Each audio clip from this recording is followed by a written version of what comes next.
Hoje a gente vai estar falando ainda sobre a nossa série do mês de setembro, que fala de justificação.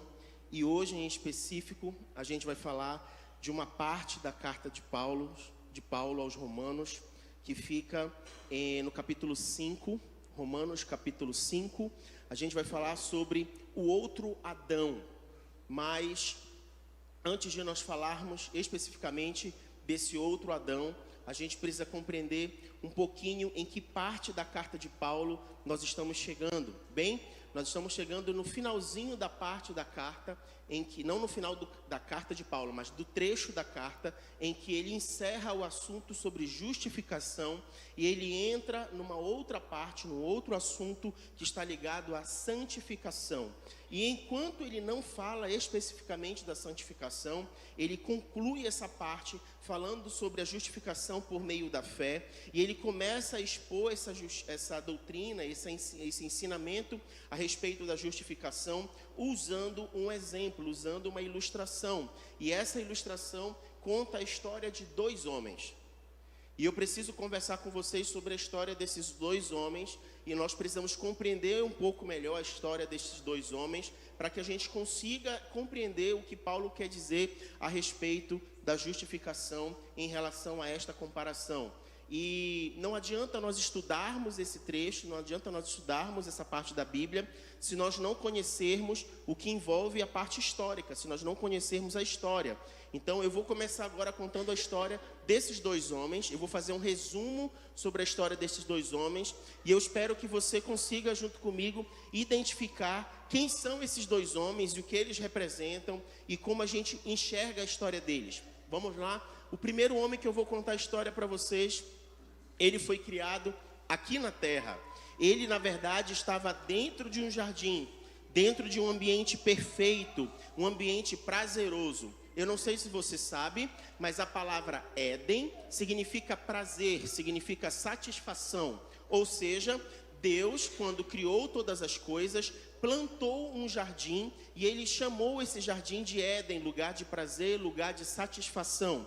E nesse ambiente, ele cria então, ele forma então este homem. Este homem estava nesse ambiente perfeito, ele estava nesse ambiente onde ele tinha livres escolhas, onde ele só tinha recebido uma única orientação da parte de Deus.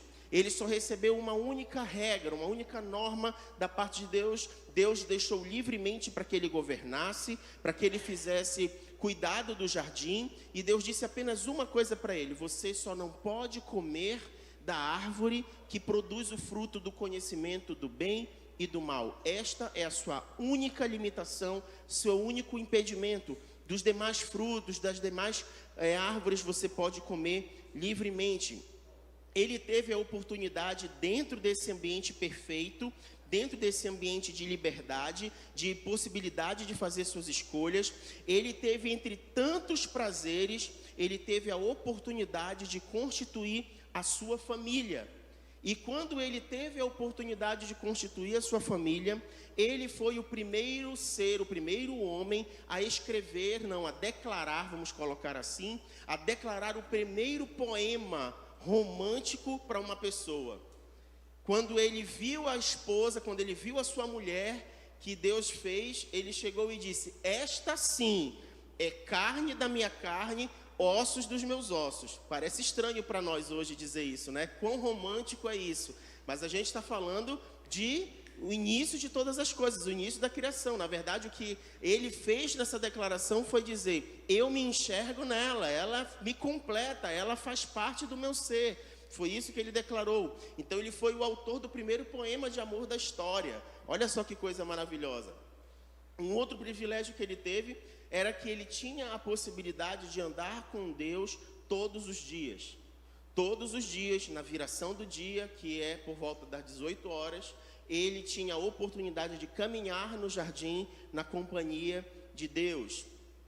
Ele andava e tinha esse encontro com Deus. Entretanto, ele não teve hombridade, ele não teve seriedade sobre o seu papel, e ele agiu de uma forma reativa Por quê? Porque quando ele precisou proteger a sua esposa ou precisou se posicionar como marido que tinha a mulher como seus ossos e sua carne, diante de uma escolha errada, ele não fez.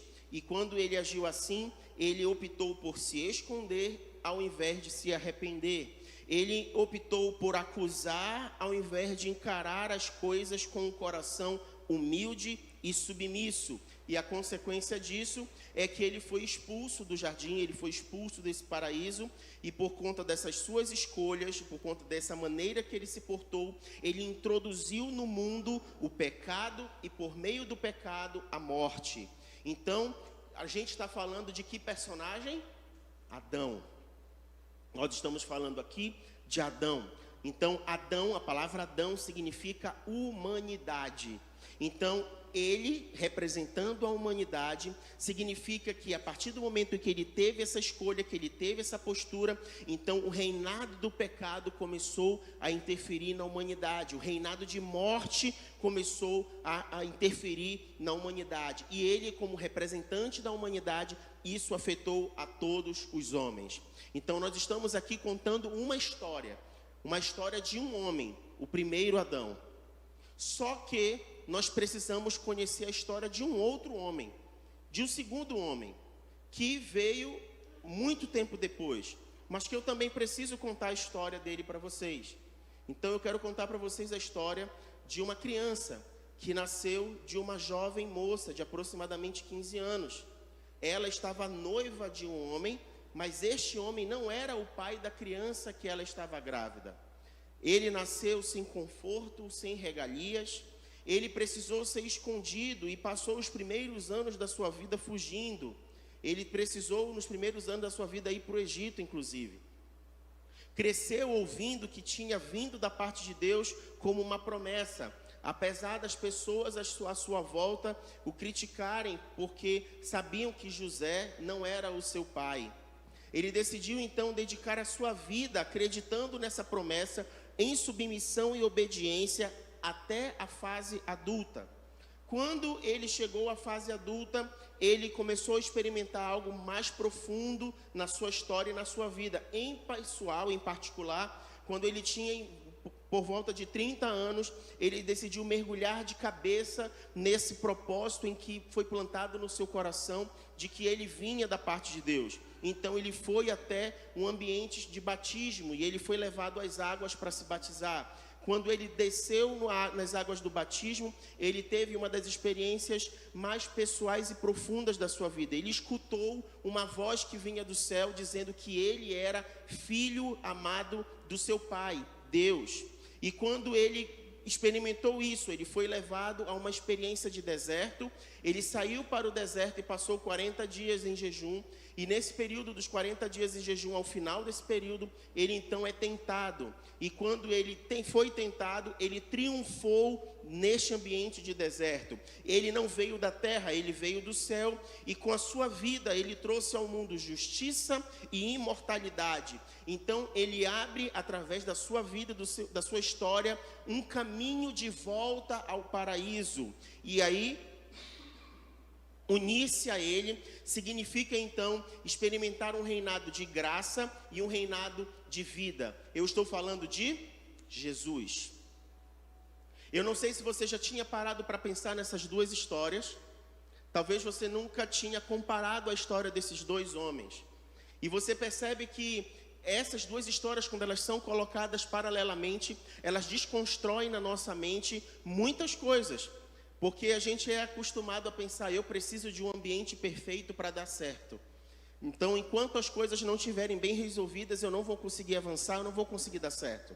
E aí você vê que Adão estava num ambiente perfeito, estava num ambiente protegido, estava num ambiente onde a presença de Deus estava plenamente com ele, e foi neste ambiente que ele foi tentado no seu coração, e ele não teve a postura de proteger a sua casa, a sua família. E aí você percebe Jesus sem regalias, sem privilégios, Jesus vindo da parte de Deus, Jesus experimentando tudo que experimentou, levou uma vida normal ao longo de toda a sua história. E por que a gente acredita que Jesus cresceu sendo recebido no seu coração a palavra de que ele era uma promessa. Porque com os 12 anos de idade, ele estava viajando com a sua família e a sua família perdeu ele de vista. E quando o encontraram, ele estava no templo conversando com os doutores. E eles perguntaram, como é que você faz isso? E eles, olha, não estaria eu cuidando das coisas do meu pai? Não estaria eu envolvido com isso? Isso mostra claramente que Jesus crescia, e à medida que ele crescia, era semeado no seu coração que ele havia vindo do Pai, que havia uma promessa sobre a vida dele, e ele se dedicava a isso. Mas só aos 30 anos, ele mergulhou diretamente nesse propósito e nesse ministério. Então nós identificamos a vida desses dois homens. Agora a gente precisa responder algumas perguntas que vão nos ajudar a entender melhor esse texto. Por quê? Porque existem muitas questões que criticam ou que tentam anular a história desses dois homens.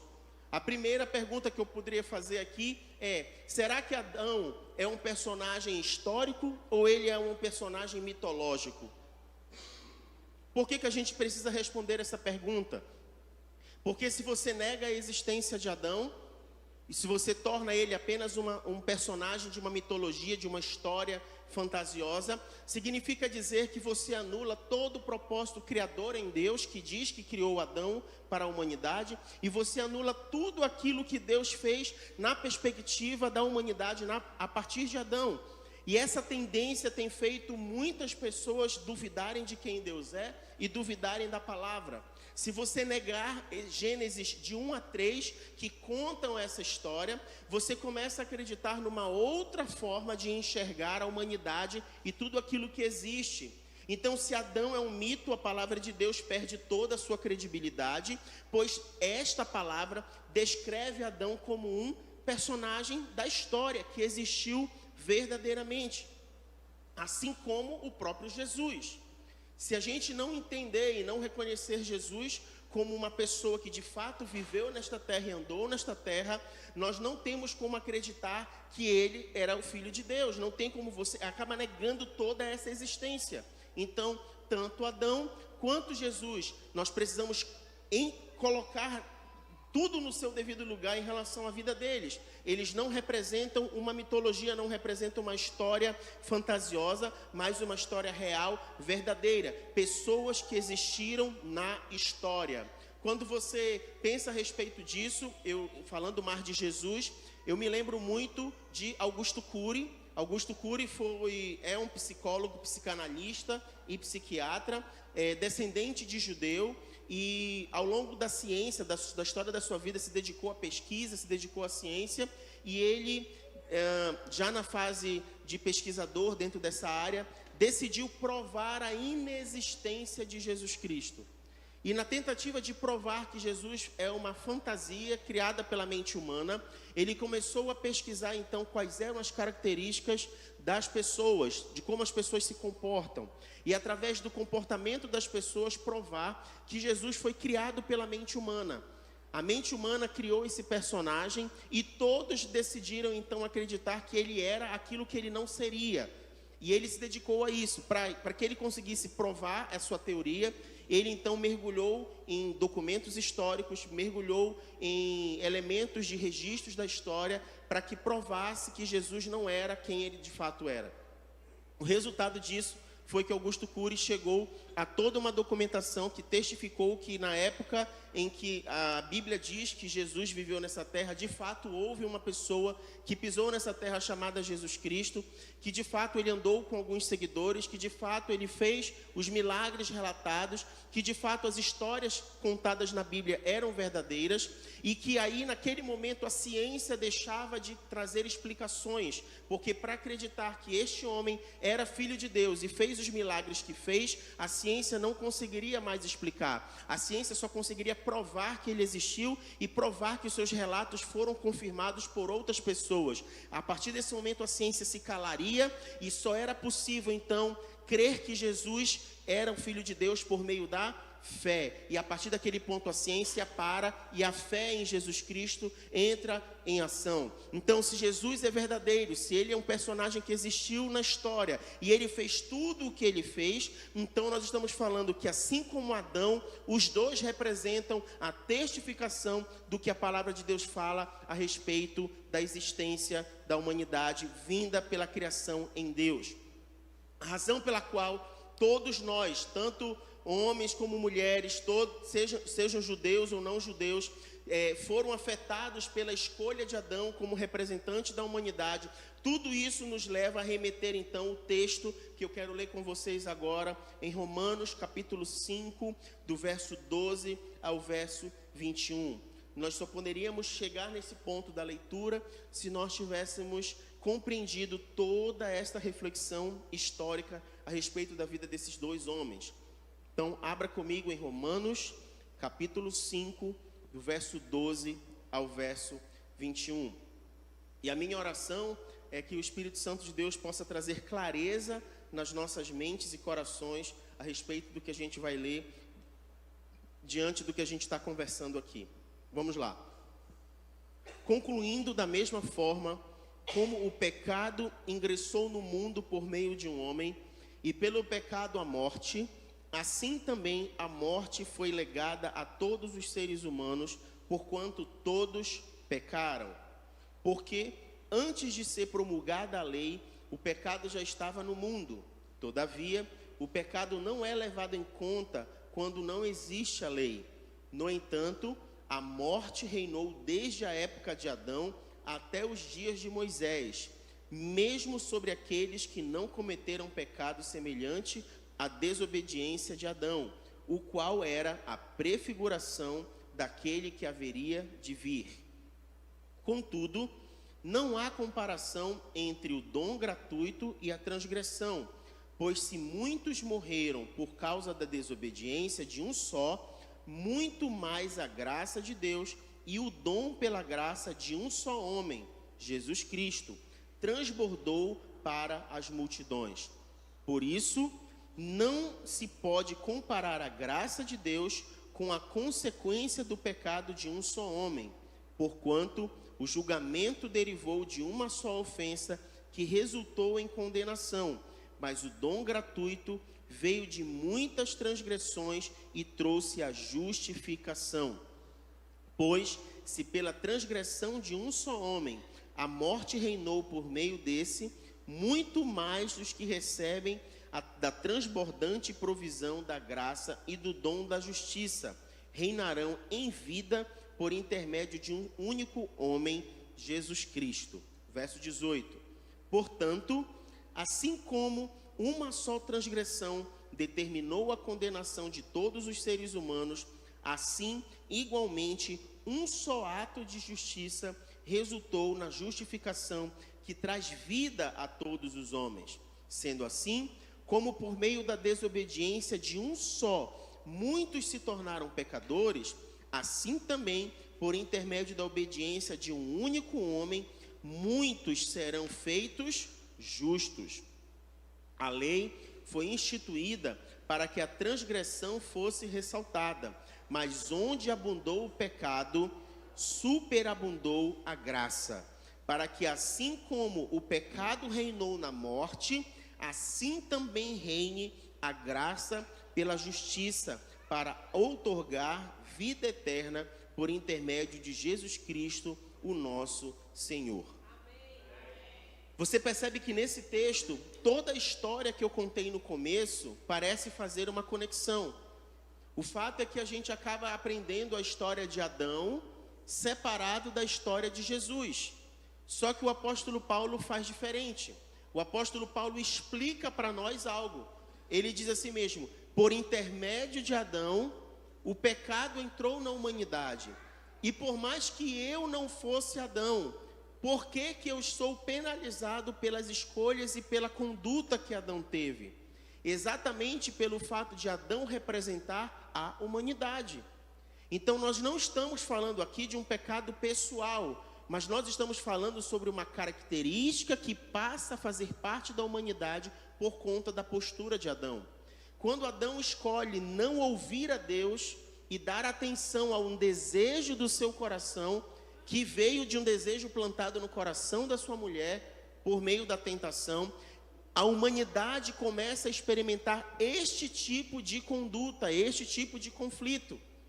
E Adão, mesmo caminhando com Deus todos os dias, e mesmo tendo a oportunidade de se arrepender, de ter confessado, de ter tido uma outra postura, ele, diante da ofensa a Deus, ele teve medo, ele se escondeu, e por conta disso, toda a humanidade carrega essa característica de responsabilidade com relação à sua conduta e às suas escolhas. Se a gente for bem honesto, se a gente for bem sincero, é exatamente isso que eu e você experimentamos todos os dias. É exatamente isso que passa pela nossa mente e o nosso coração. Cumprir aquilo que nós desejamos ou fazer aquilo que devemos. Ter uma atitude que a gente sabe que vai ofender a Deus ou que não vai ofender a Deus. Cobiçar ou desejar aquilo que a gente sabe que podemos ou que não podemos ter, que devemos ou que não devemos ter. Foi exatamente isso que eles experimentaram naquele momento. E isso veio de uma forma orgânica ao longo de toda a humanidade. Então, se por conta de Adão, que representava a raça humana, ruída, caída por conta do pecado, algo precisava ser feito para que se recuperasse essa realidade em relação à humanidade. Então, da mesma forma como Adão sendo cabeça da velha humanidade, em Cristo nós temos o representante de uma nova humanidade. Pelo pecado de Adão, os homens são condenados, mas pela justiça de Cristo, os homens são justificados. Significa dizer que nós não temos outra escolha. Ou nós estamos em Adão, ou nós estamos em Cristo. E o que significa então estar em Adão? Estar em Adão significa estar em pecado. O que significa estar em Adão? Significa estar então sendo dominado e influenciado por si próprio, pelos seus próprios desejos, pelas suas próprias escolhas, afastado e sendo inimigo de Deus. Mas, se nós não estamos em Adão, nós podemos estar em Cristo. Só existem esses dois grupos. Não é possível encontrar um ponto neutro, onde eu não estou nem em Adão e nem estou em Cristo. Perceba que todo o caminho da história, a construção da história nos leva a isso. Se Deus criou todas as coisas e Adão foi o primeiro que representa a humanidade, se Cristo viveu ao longo da história e Ele veio preparar esse novo caminho, se Ele veio nos apresentar essa redenção nele, trazendo justificação para as nossas vidas, ou a gente experimenta a vida de pecado estando em Adão, ou a gente experimenta a vida de reconciliação estando em Cristo Jesus. A graça do segundo Adão, ela é maior então que o pecado do primeiro Adão, porque no verso 20 desse capítulo está escrito exatamente isso: onde abundou o pecado, superabundou a graça de Deus. Significa dizer que o sacrifício de Jesus e aquilo que Jesus fez através da sua vida é muito maior, é superior à ação e à atitude e ao pecado cometido por Adão. Mas nós precisamos entender algo aqui. A gente tem que ter cuidado para não achar que, assim como Adão afetou toda a humanidade, o sacrifício de Jesus, apesar de estar ao alcance de todos, a gente não pode achar que é uma ação automática, que eu simplesmente estou em Cristo porque Ele morreu por todos ou porque a sua história nos leva a isso. A gente precisa tomar cuidado porque não é isso que as Escrituras estão dizendo. Nós não podemos usar uma desculpa das Escrituras para explicar algo que nós queremos. Nós precisamos usar as Escrituras para explicar as Escrituras. Então, Paulo não está falando aqui de uma salvação universal, onde todos então são salvos por conta do sacrifício de Jesus. Mas ele está explicando que em Cristo Jesus não há limitação para a salvação. Em Cristo Jesus, todo aquele que entrega a sua vida a Ele é então alcançado pela sua justiça e é declarado salvo, justo. Então, assim como Adão é o cabeça da raça humana, Cristo é o cabeça da raça espiritual, ou seja, da igreja. Você precisa compreender que então, em Cristo Jesus, nós somos levados da morte para a vida. Nós somos declarados justos em Cristo Jesus. Se em Adão nós estamos condenados, em Cristo Jesus nós estamos justificados. Isso é importante para a gente compreender, porque isso nos leva à dimensão de que não basta eu apenas saber quem é Jesus, não basta apenas eu dizer que eu creio que Jesus existiu na história, mas aqui a gente é convidado a ter uma outra posição em relação à pessoa de Cristo Jesus. A palavra de Deus vai dizer que se você confessar com seus lábios e crer no seu coração que Jesus é Filho de Deus, você será salvo. Então não se trata apenas de você saber quem Ele é, mas se trata de você o reconhecer como o Senhor da sua vida. O reconhecimento de Jesus como o Senhor da sua vida nos leva a uma outra dimensão dessa revelação. Significa dizer que se Ele é o Senhor da minha vida, não sou mais eu quem vive, mas é Ele que vive na minha vida. Significa dizer que todo o meu ser está submetido, submisso à sua autoridade. Significa dizer que os meus desejos e as minhas vontades, elas estão colocadas em sujeição à pessoa dele, ao que ele pensa, ao que ele espera de mim. Se pelo pecado de Adão, a humanidade toda foi atingida, se pela ofensa de um só homem, muitos morreram, o julgamento de ofensa veio como condenação, a ofensa reinou por meio da morte, se por uma ofensa de só um veio a juízo sobre toda a humanidade e condenação, se pela desobediência de um, muitos foram tornados pecadores, em Cristo Jesus toda esta bagunça precisaria ser colocada em ordem. Todos esses efeitos destruidores precisariam ser colocados em ordem. Lê comigo Romanos 5,12.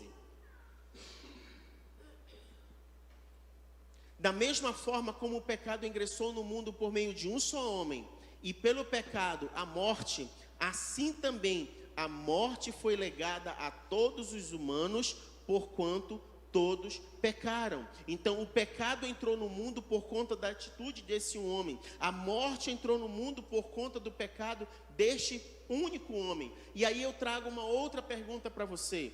Que tipo de morte nós estamos falando aqui? Que tipo de morte o apóstolo Paulo está trazendo em sua carta? E eu destaco aqui para você pelo menos 3 aspectos ou 3 dimensões dessa morte. A gente está falando aqui de uma morte física, que seria a separação da alma e do corpo. A gente está falando aqui de uma morte espiritual, que significa a inimizade com Deus. Todos pecaram e foram destituídos da graça de Deus, da glória de Deus. Então isso significa um afastamento de Deus. Mas a gente também aqui está falando sobre uma morte eterna, que é uma morte irremediável de Deus, um afastamento irremediável de Deus. Então, o homem na criação poderia desfrutar da eternidade com o seu Deus. Por conta do pecado, aquilo que era eterno começou a ter finitude. Então o homem pôde morrer, a sua alma seria afastada do seu corpo. Por conta do pecado, o homem que era amigo de Deus foi tornado inimigo de Deus pela desonra à palavra dele. E esse tipo de morte, de afastamento, poderia levá-lo então à morte eterna, à separação irremediável de Deus, que seria na eternidade, não usufruir da companhia de Deus. Onde é que a gente encontra esses textos falando sobre essas coisas, Felipe? Deixa eu ler com você, 2 Coríntios, capítulo 5, verso 8. 2 Coríntios, capítulo 5, verso 8. A gente vai falar da separação do corpo e da alma. Sendo assim, caminhamos em confiança e preferimos estar ausentes desse corpo para estarmos completamente presentes com o Senhor. Ou seja, está falando de ter uma vida com Deus separada da vida desse corpo por conta da morte. Separação do corpo e da alma. Abre comigo Romanos, capítulo 7, verso 9. A gente vai falar agora da morte espiritual, a inimizade com Deus. Antes eu o via sem lei, mas quando veio o mandamento, o pecado reviveu, e eu fui ferido de morte, separado de Deus por conta do pecado, a inimizade contra Deus. E por fim, Mateus capítulo 10, verso 28, a separação irremediável de Deus. E não temais os que matam o corpo, mas não têm poder para matar a alma. Temei antes aquele que pode destruir no inferno tanto a alma como o corpo. E aí aqui a gente está falando então de eternidade. Aquele que pode destruir a alma e o corpo, está falando exatamente da separação eterna, aqueles que estarão salvos em Jesus e aqueles que viverão eternamente o sofrimento no inferno. Então esses 3 níveis de morte precisavam ser reconciliados em Cristo, precisavam ser resgatados em Cristo por conta da sua graça salvadora. E aí eu quero convidar você a abrir então Filipenses capítulo 2, do verso 5 ao verso 11.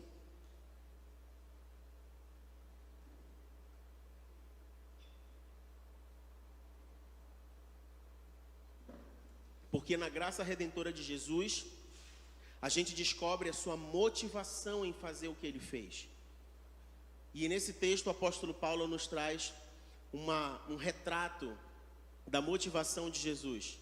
E ele declara assim: tende em vós o mesmo sentimento que também houve em Cristo Jesus, o qual, tendo plenamente a natureza de Deus, não reivindicou o ser igual a Deus, mas pelo contrário, esvaziou-se a si mesmo, assumindo plenamente a forma de servo e tornando-se semelhante aos seres humanos. Assim, na forma de homem, humilhou-se a si mesmo, entregando-se à obediência até a morte, e morte de cruz.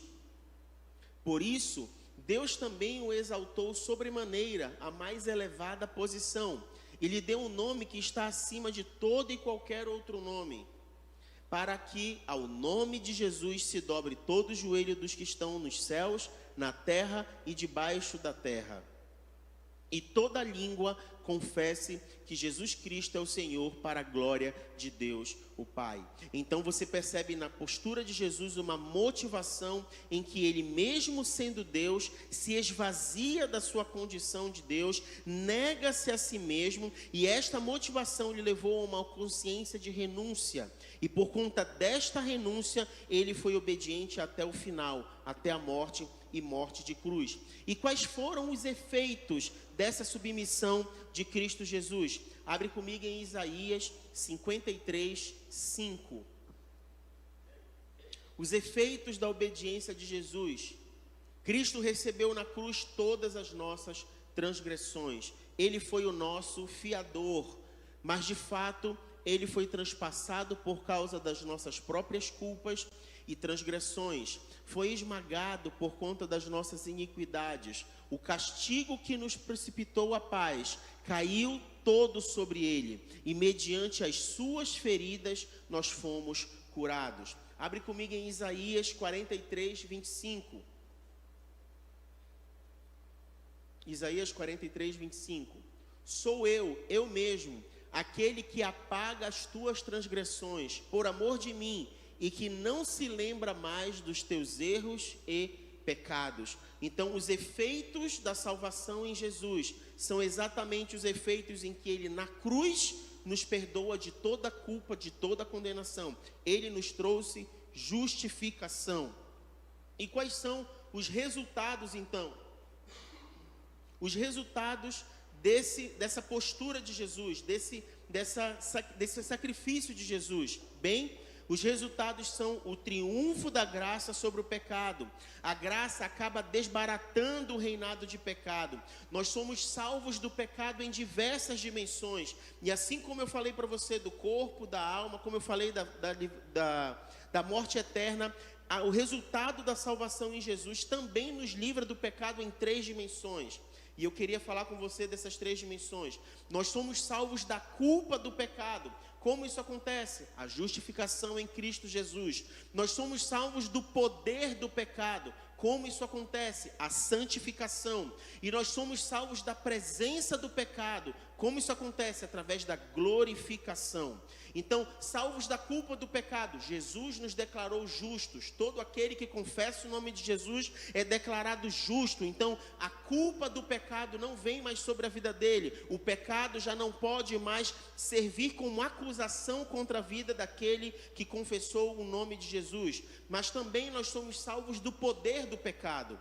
E como é que nós somos salvos do poder do pecado? Através da santificação. É quando nós abandonamos uma prática de vida e começamos a viver um outro estilo de vida. Isso é chamado santificação. A palavra de Deus fala que sem santificação ninguém verá a Deus. Ou seja, a atitude da vida daquele que foi declarado justo caminha uma trilha em direção à santidade, de se afastar daquilo que ofende o caráter de Deus e de se aproximar daquilo que glorifica a Deus. A vida de santidade é uma vida de separação, de transgressão, de pecado.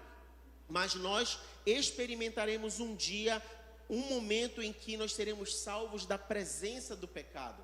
A Bíblia fala que o mundo jaz o maligno.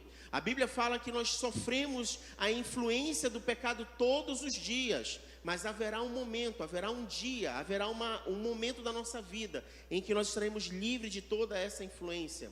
É o momento em que Jesus vai voltar para buscar a sua igreja. E quando ele voltar e buscar a sua igreja, aqueles que estão salvos nele, em Cristo, reinarão com ele na sua glória. Deixarão este corpo, esta matéria de sofrimento e de dor, e terão então um corpo glorificado. E com esse corpo glorificado, não experimentarão mais esse tipo de presença do pecado que todo o tempo tenta influenciar e interferir nas nossas vidas. Quem pode experimentar esse tipo de experiência? Aqueles que confessaram o nome de Jesus e foram alcançados pela justificação através da graça salvadora de Jesus. Aqueles que vivem todos os dias se afastando do pecado em processo de santificação. E aqueles que aguardam com expectativa a volta do Senhor Jesus e aguardam esse momento em que serão glorificados com Ele para uma vida eterna. E aí eu quero convidar você a se colocar de pé e abrir comigo o último texto dessa manhã, que está em Tito, capítulo 2, verso 11. Tito, capítulo 2, verso 11. Que diz o seguinte: porquanto a graça de Deus se manifestou salvadora para todas as pessoas. Significa dizer que não há distinção. O amor de Deus, quando Jesus morreu na cruz, a palavra de Deus fala que Deus amou o mundo de tal maneira que deu o seu único filho para que todo aquele que nele crê não pereça, mas tenha a vida eterna. Então, quando diz que a graça de Deus se manifestou salvadora a todas as pessoas, significa dizer que não há distinção a quem pode alcançar esta graça. Ela está expressa em Cristo Jesus. Vamos continuar. Ela nos orienta a renunciar à impiedade e às paixões mundanas e a viver de maneira sensata, justa e piedosa nesta presente era. E aí a gente dá o segundo passo. Muitas pessoas dizem que creem em Deus, que sabem quem é Jesus, mas a sua maneira de viver não é diferente. Continua vivendo como se não houvesse diferença entre a sua vida e de qualquer outra pessoa, até daqueles que não conhecem e não reconhecem Jesus. E aqui está ficando muito claro a palavra de Deus dizendo: não é possível então você ser um alvo da graça de Deus sem que no seu coração não haja uma renúncia dentro dos sobre os seus desejos, sobre as suas vontades. E é isso que ele está dizendo. Essa graça que nos salva, ela nos orienta a uma renúncia, a uma atitude interna em que a gente muda a nossa postura em relação às nossas paixões, os nossos desejos e a nossa maneira de viver. A gente deixa de viver de maneira insensata e passa a ter uma vida sensata, prudente, justa, piedosa. Pode passar. Enquanto aguardamos a bendita esperança, o glorioso retorno de nosso grande Deus e Salvador, Jesus Cristo. E aqui ele fala sobre a esperança da glorificação que eu falei há pouco. Ou seja, nós não estamos vivendo nessa terra e vivendo essa vida aleatoriamente, ao acaso, esperando uma obra do destino acontecer. Não, nós estamos aguardando o dia em que Jesus vai voltar. E o dia em que Jesus vai voltar será um dia glorioso. Então nós aguardamos este glorioso dia em que Ele vai voltar para buscar a sua igreja, buscar o seu povo. Pode prosseguir.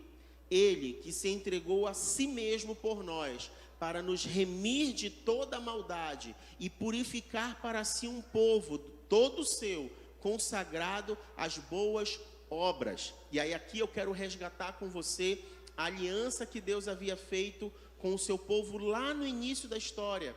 Se você for lembrar, Deus disse que ele seria Deus de um povo exclusivo.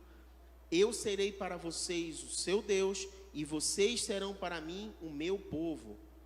Então, a aliança de Deus com os seus é uma aliança de exclusividade. Não precisa botar o texto, mas em 1 Pedro 2,9 vai dizer exatamente isso. Vai dizer, vocês são geração eleita, sacerdócio real, nação santa, povo de propriedade exclusiva do Senhor, para anunciar as virtudes daquele que vos trouxe das trevas para a sua maravilhosa luz, aquele que te resgatou da morte para a vida. Estamos falando exatamente disso aqui. Ele se entregou a si mesmo. Jesus chegou a declarar, ninguém toma a minha vida, eu a dou livremente. Ele entregou a sua própria vida com um propósito, para remir de toda a maldade, de todo o pecado e purificar para si um povo consagrado a boas obras. Pode continuar. Aí, o verso 15 é uma orientação, até o 14. Consagrado a todas as boas obras. E é essa palavra que nessa manhã chega aos nossos corações. Onde nós estamos? Será que nós estamos em Adão? Ou será que nós estamos em Cristo? Em qual Adão nós estamos? Se nós estamos no Adão do Jardim do Éden, significa dizer que nós estamos envolvidos por um desejo de paixão mundana, como diz o texto. Significa dizer que nós ainda não alcançamos perdão dos nossos pecados. Significa dizer que nós ainda estamos influenciados diretamente sobre um outro governo, sobre um outro domínio.